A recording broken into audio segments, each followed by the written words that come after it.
Has there been any time when sound design's influenced the game design?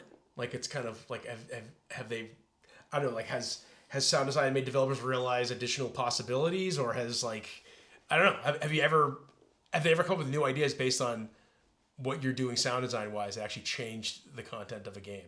God, I'm sure there's probably an example of that, but the first thing that comes to mind isn't exactly the answer to that, but it's more, one of the things I love about what I do is like, I often a lot of the work I do involves making animations, sound, or making sound for that works with animations, like characters doing things. And you know, I end up doing a lot of video capture because I'll just grab a bunch of different animations for a character and then pull them into my DAW and cover everything and then get that back in the game. And I really love, like, I love it when the animator's like, damn, this sounds good. Yeah. It's like the fun thing, like I'm bringing their animations more to life because silent, they're cool looking, but when you get the sound on there, one of my favorite compliments is when the animator likes my sound because it sounds like what he was making to him. So I don't think I'm informing. There is a chance that an animation has been adjusted based on a sound I made, but I don't think anyone's ever told me that. Or it might have been like an early animation for a character where I did something kind of over the top, and the VFX might not be. VFX could probably be influenced by what I do occasionally. But again, I can't think of anyone ever telling me specifically that they'd done that. But the number of times I've had to do sound for something that had temp VFX on it, and I knew they were going to change, and I see the final VFX and I hardly have to do anything, it's kind of like, yeah, that could be a place where that's happened. I should ask more questions and find out. Well, yeah, I mean, did you change that because of my sound? I don't know. I've never encountered that, but I thought there could be. I mean, sounds are so, sound design's so complicated today. Like, especially dealing with the interactive music stuff that I've been dealing with. It's like, some of the sound engineers I work with are actually programmers, and they actually go into the code and write code. I have another example. It's not that it changed the design of the game, but it changed. Well, here, you tell me what this is. Okay. There's one of the more common things I encounter sometimes as I'm getting started on a game and starting to put sounds in, or when there's a new part of the game added or a new sequence, is that there's a lot of time when people are throwing things together just to get a scene working in a game, the timing of things is not like as it's going to end up. So a really extreme example is I was working on this shooter where you had like a squad and you're moving through like a kind of a space station, and there was this door that you had to like put explosives on and blow up the door to get through to the next area.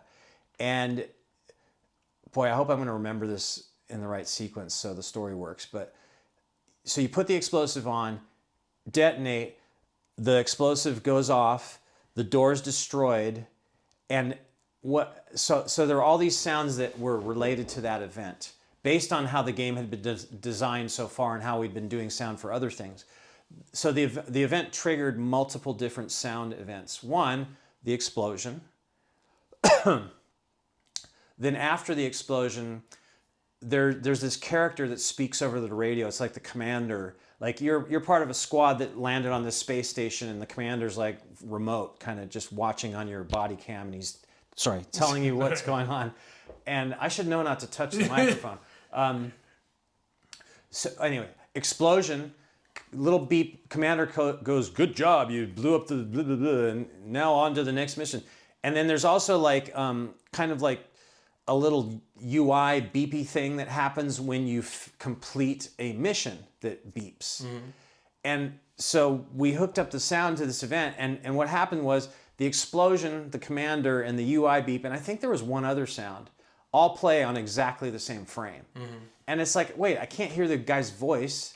And so I don't think like my sounds influenced the design of the game, which was your question, but it was more like, oh, right, we have to stagger all these events. So I mean, that counts. It was really more like the game made it so I had to stagger my sounds, really, but I was firing them off one event, so that was really on me. Yeah, but the staggering of the sounds changed the timing of the event in the game? I think, yeah, so some things did need to change that I didn't have control over. So like the commander should wait about 5 seconds after the explosion, then talk. That makes sense. but it seemed like we wanted to know what he had to say right away. But we have to wait a little bit because it feels better. Okay, no, that counts. That counts. That's actually kind of a case for getting sound in as early as you can, because I think if you get temp sounds in, even I feel like that example, like that's just one example where when you have sounds on things, it gives you a better sense of the timing of events occurring. And it does. I think it'll inform you when you're building a game. If you have no sounds on anything, you miss all kinds of good data that you could be using. If you heard things playing, you go, "Oh, wait a minute, that thing keeps happening over and over again." Is another thing. Yeah, and plus, I mean, and it's supposed to happen once, but it kept happening. Yeah, and I think a lot of part of game design is the feedback on for the player when they do actions, whether it's the sound or an effect or an animation. So, the sound is actually an important part of how visceral a game could feel. A lot of games, the design itself is simple. The game might be pretty simplistic, but the game is more about how you feel playing it. It makes you feel powerful or whatever that adds to the fun of the game. Well, so the polished version of the game, the sound supports everything and just makes it feel right, and it gives the player feedback for what they need to be aware of or how we want them to feel. And maybe earlier in the game development, before the polish goes on, the sound still serves a function, but it's more like a debug log or something but you're using your ears it's like you're reading logs, but you're also hearing stuff. It kind of gives you another dimension to pay attention to what's happening while you're building the game. But again, that's in earlier production. Later on, you're polishing it. And you ever do the thing where, like, I know some people when they prototype games, they literally record themselves saying gunshot. Jump. Well, we did that. I would do that for QA at Novalogic. We would for testing surface materials. Because, we have collision sounds that would change based on, it's kind of like footsteps. And I remember I had a special bank of M16 sounds that were just like me saying dirt, stone, glass. And a guy in QA would just go around and shoot at stuff and listen. And that was a pretty handy way to test things.